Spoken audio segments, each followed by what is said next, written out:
AP సచివాలయ ఉద్యోగుల ఆందోళనకు దిగారు.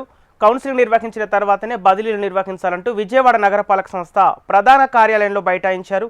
రాష్ట్ర వ్యాప్తంగా కౌన్సిలింగ్ నిర్వహించి బదిలీలు నిర్వహిస్తే విజయవాడలో మాత్రం అందుకు విరుద్ధంగా అధికారులు నిర్ణయం తీసుకుంటున్నారన్నారు. ఉద్యోగులతో మా ప్రతినిధి Shyam Kumar face to face. సంస్థ పరిధిలో సచివాలయ ఉద్యోగులు ఒక్కసారిగా ఆందోళన బాట చేపట్టారు. ప్రధానంగా ఇటీవల జరిగిన కౌన్సిలింగ్లో వీళ్ళకి అన్యాయం జరిగింది. రాష్ట్ర వ్యాప్తంగా ప్రతి చోట కూడా ప్రతి నగరపాలక సంస్థ పరిధిలో కౌన్సిలింగ్ నిర్వహించి తర్వాత బదిలీలు చేశారు. అయితే ఇక్కడ మాత్రం ఎటువంటి కౌన్సిలింగ్ లేకుండా బదిలీలు చేశారనేది వీళ్ళ ప్రధానమైన ఆరోపణ. దీనికి సంబంధించి ఈరోజు నగరపాలక సంస్థ కార్యాలయంలో కూడా వాళ్ళు కార్యాచరణకు దిగారు. చెప్పండి, ఈరోజు మీరు ఎందుకు ఇక్కడ బైఠాయించాల్సి వచ్చింది? రీసెంట్గా ప్రభుత్వం GOMS నెంబర్ 5/6 ప్రకారం రేషనలైజేషను ట్రాన్స్ఫర్స్ ప్రక్రియను పూర్తి చేయమని చెప్పేసి ఉత్తర్వులు ఇవ్వడం జరిగింది.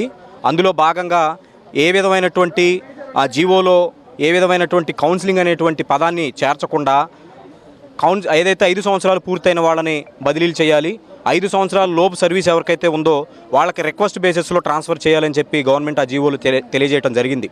కానీ ఉమ్మడి కృష్ణా జిల్లాలో అలాగే ఏదైతే కౌన్సిలింగ్ ప్రక్రియ ఉందో దానికి సంబంధించినటువంటి డెసిషన్ని ఎర్త్వెల్ డిస్ట్రిక్ట్స్ యొక్క కలెక్టర్లు తీసుకుంటారని చెప్పి GSWS డైరెక్టర్ గారు చెప్పారు.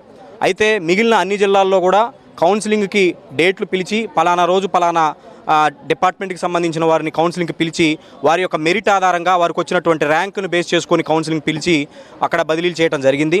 కానీ మా ఉమ్మడి కృష్ణా జిల్లాకు సంబంధించి ఏ విధమైనటువంటి MAUD కింద ఉన్నటువంటి 6 డిపార్ట్మెంట్కి సంబంధించి ఏ విధమైనటువంటి కౌన్సిలింగ్ని నిర్వహించకుండా మెరిట్ని కన్సిడర్ చేయకుండా ఆ మెరిట్ బేసిస్లో వచ్చినటువంటి వాళ్ళ యొక్క ప్రయారిటీస్ వాళ్ళ యొక్క ప్రిఫరెన్స్లు ఏవి కూడా తీసుకోకుండా ఇన్వాల్యుబుల్గా ట్రాన్స్ఫర్స్ అనేవి చేశారు. కానీ ఇక్కడ గవర్నమెంట్ ఇచ్చినటువంటి ఉత్తర్వుల్లో ఏదైతే 5 సంవత్సరాలు పూర్తి చేసినటువంటి వాళ్ళని మార్చండి అని చెప్పారు, 5 సంవత్సరాలు పూర్తి అవ్వని వాళ్ళని మార్చొద్దని చెప్పారు. అవి కూడా కన్సిడర్ చేయకుండా 5 సంవత్సరాలు పూర్తయినా అదే ప్లేస్లో కంటిన్యూ చేశారు, 5 సంవత్సరాలు పూర్తి అవ్వని వాళ్ళని కూడా అక్కడి నుంచి మూవ్ చేశారు. అంటే ఈ ప్రక్రియ అంతా కూడా అసలు ఏ బేసిస్లో చేశారనేది కూడా అధికారులు సమాధానం చెప్పేటువంటి పరిస్థితి లేదు. మేము ఎవరి దగ్గరికి వెళ్ళినా కానీ NTR జిల్లా కలెక్టర్ గారి దగ్గరికి వెళ్ళాము, ఎర్త్వెల్ డిస్ట్రిక్ట్ కృష్ణా జిల్లా కలెక్టర్ గారి దగ్గరికి వెళ్ళాము, CDMA గారి దగ్గరికి వెళ్ళాము, GSWS డైరెక్టర్ గారి దగ్గరికి వెళ్ళాము. ఈ కౌన్సిలింగ్ ప్రక్రియ బదిలీల ప్రక్రియ అంతా చూస్తున్నటువంటి నోడల్ ఆఫీసర్ గారిని కలిసాము. మా నగరపాలక సంస్థకు సంబంధించినటువంటి మున్సిపల్ కమిషనర్ గారిని కూడా పలు దఫాలుగా అందరు అధికారుల్ని కలిసినప్పటికీ వారు నేను కాదు చేసిందని వేరే వాళ్ళ మీదకి, వాళ్ళు కాదు చేసింది నేనని చెప్పి వేరే వాళ్ళ మీదకి ఇలాగా పక్క అధికారులు వాళ్ళు చేతులు దులుపుకునేటువంటి ప్రయత్నం చేస్తున్నారు తప్ప మాకైతే సరైనటువంటి న్యాయం జరగట్లేదు. మేము ఇక్కడ అడుగుతుంది ఏంటంటే, మేమందరం మాస్గా వచ్చినటువంటి ఎంప్లాయీస్, 2019లో రిక్రూట్మెంట్ అయ్యి వచ్చినటువంటి ఎంప్లాయీస్ ఉన్నాము, 2022లో రిక్రూట్ అయ్యి వచ్చినటువంటి ఎంప్లాయీస్ ఉన్నాము. మాకు ఏ బేసిస్లో అసలు బదిలీ ప్రక్రియ చేస్తారు? టీచర్లకు ఏ రకంగానైతే వెబ్ కౌన్సిలింగ్ గానో మాన్యువల్ కౌన్సిలింగ్ గానో చేస్తారు, వాళ్ళని ఏ విధంగా అయితే కన్సిడర్ చేస్తున్నారో మమ్మల్ని కూడా అదే పరిధిగా అదే దృష్టితో చూసి ఒక కౌన్సిలింగ్ ప్రక్రియను జరపటము, లేకపోతే మా దగ్గర ప్రిఫరెన్స్ ఆర్డర్లు తీసుకోవటము ఇలాంటివి ఏవీ లేకుండా మిమ్మల్ని నగరపాలక సంస్థలోనే వేసాం కదా, మీరు ఉద్యోగాలు చేయడానికి మీకు ఇబ్బంది ఏంటి, విజయవాడలోనే మీకు పోస్టింగ్ ఇచ్చినప్పుడు మీరు ఎక్కడి నుంచి అక్కడికి వెళ్ళడానికి ఇబ్బంది ఏంటి అని చెప్పేసి అధికారులు మాట్లాడేటువంటి పరిస్థితి ఉంది.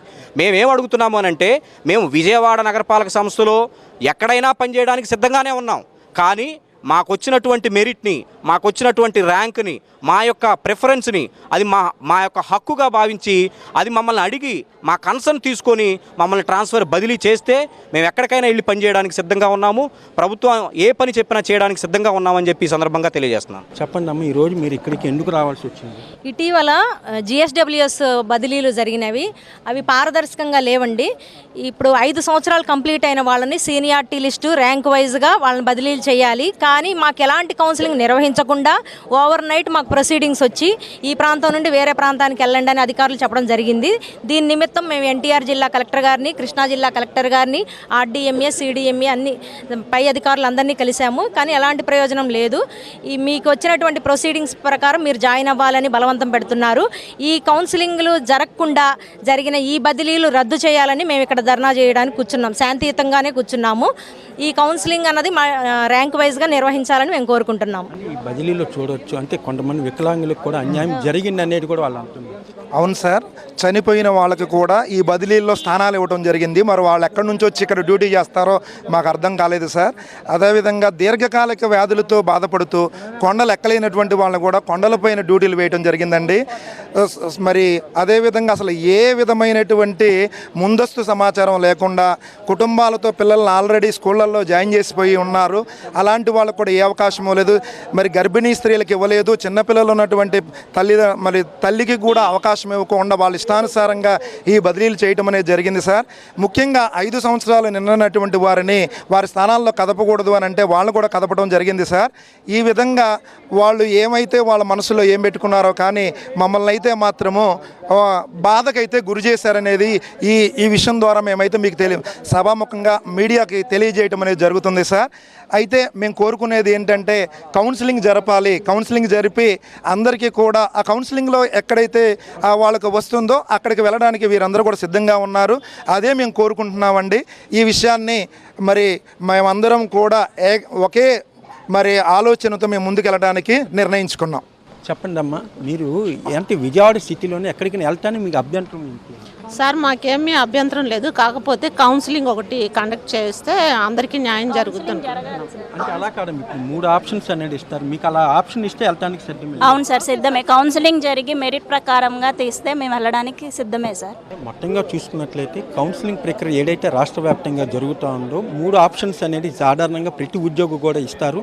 ఆ 3 ఆప్షన్స్ ఎక్కడ అవకాశం ఉంటే అక్కడ ఇవ్వడానికి కూడా అధికారులు సిద్ధం అవ్వాలి. కానీ ఇక్కడ మాత్రం అటువంటి ప్రక్రియ లేకుండా మృతి చెందిన వాళ్ళకి కూడా అక్కడ ట్రాన్స్ఫర్లు చేశారంటే ఎంత లోపభూయిష్టంగా ఈ బదిలీలు జరిగాయని అర్థమవుతుంది. తక్షణమే కనుక ఈ కౌన్సిలింగ్ నిర్వహించి తమ కనుక చేయని ఒక పక్షంలో అవసరమైతే ఈ ఆందోళన ఉధృతం చేసే అవకాశం కూడా ఉందని మాత్రం వాళ్ళు హెచ్చరిస్తున్నారు. కెమెరా పర్సన్ గణేష్ తో శ్యామ్, HM TV.